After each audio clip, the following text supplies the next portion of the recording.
Hello everyone, I'm Josh Klenoff, coming to you from the Helm, where we exist to help you as entrepreneurial leadership teams challenge how you think about growing your business. I'm joined today by Chris Pinkowski. Hello. And the topic of the day is, how do you get your people to stop taking things personally? How's that sound?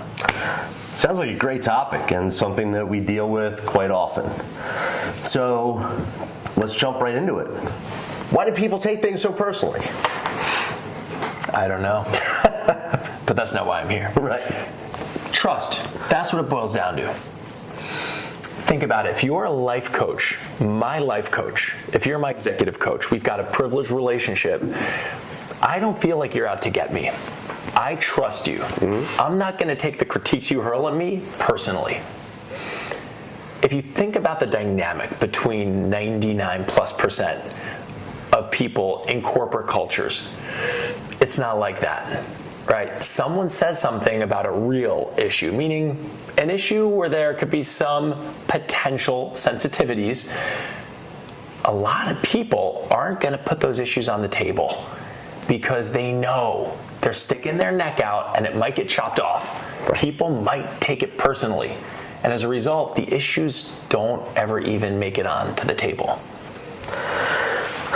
That's a good point. There's so much today, and there's so much need to want to protect yourself that it is something hard. But how do people do that? How do people go about not taking things personally?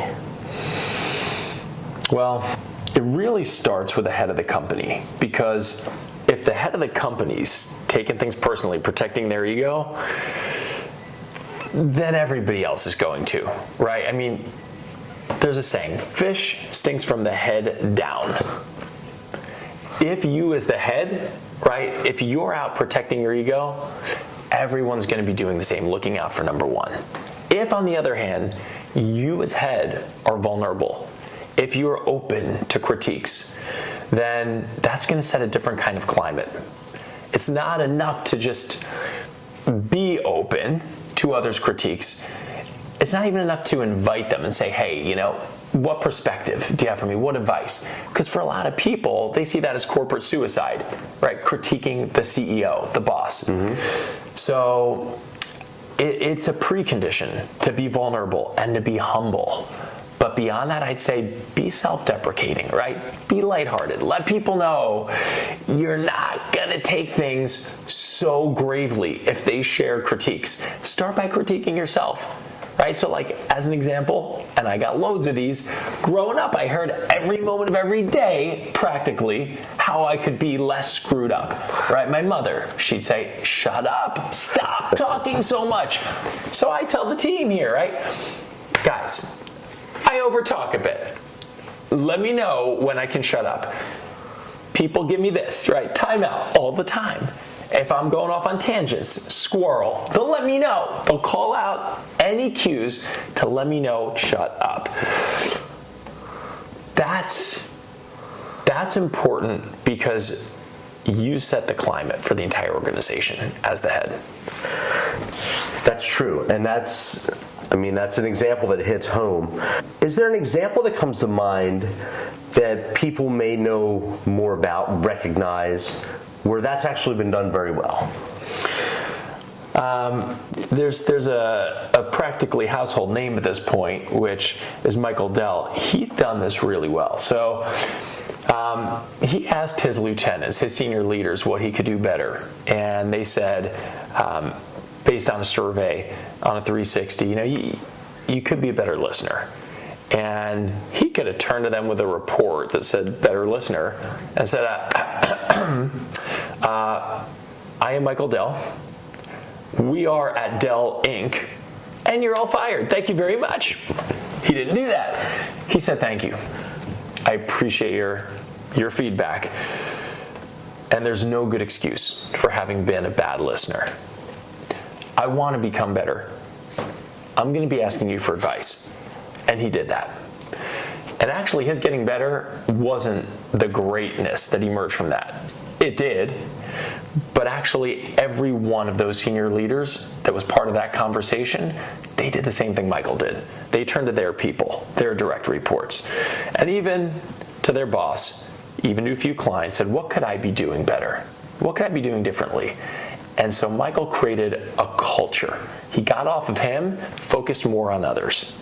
That's what great leaders do. That's where the juice is. That's absolutely where the juice is.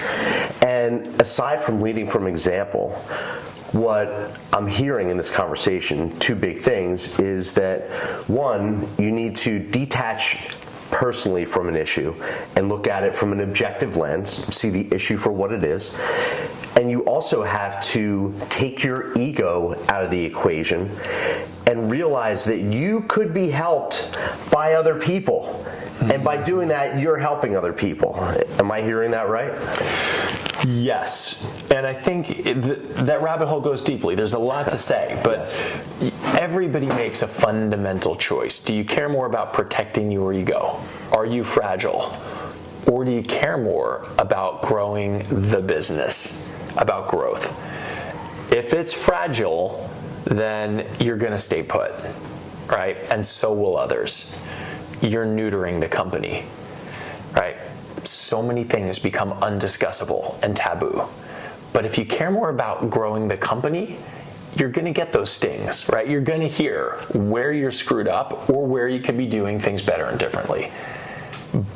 But actually, the best thing that comes from that isn't just corporate growth, right? You're going to grow, and True. So will others. And what happens as part of that is you don't just establish that trust. Really, the trust is just the start of it. Because once people can be open and honest, they can put issues out there and they can start grappling with those issues now that they're on the table, knowing people aren't going to take things personally. And once you got that, then, as Patrick Lencioni talks about, then you get levels of commitment because people they'll know that their voice has been heard. Even if the decision isn't the one they would have made, at least their voice was heard, right? And if that's the way people roll, then they're in it, even if it wasn't their preferred solution. And when you got that mindset, then you can drive accountability, and the results follow. I love it, and I think that's a great place to wrap it up, where here at the Helm, we exist to challenge the way that leaders think about growing their companies. Mm-hmm. So if you would like to learn more about how we can help you establish that trust and openness and honesty in your organization, if you have snowflakes that need to be melted, call us and we're happy to help. Thank you.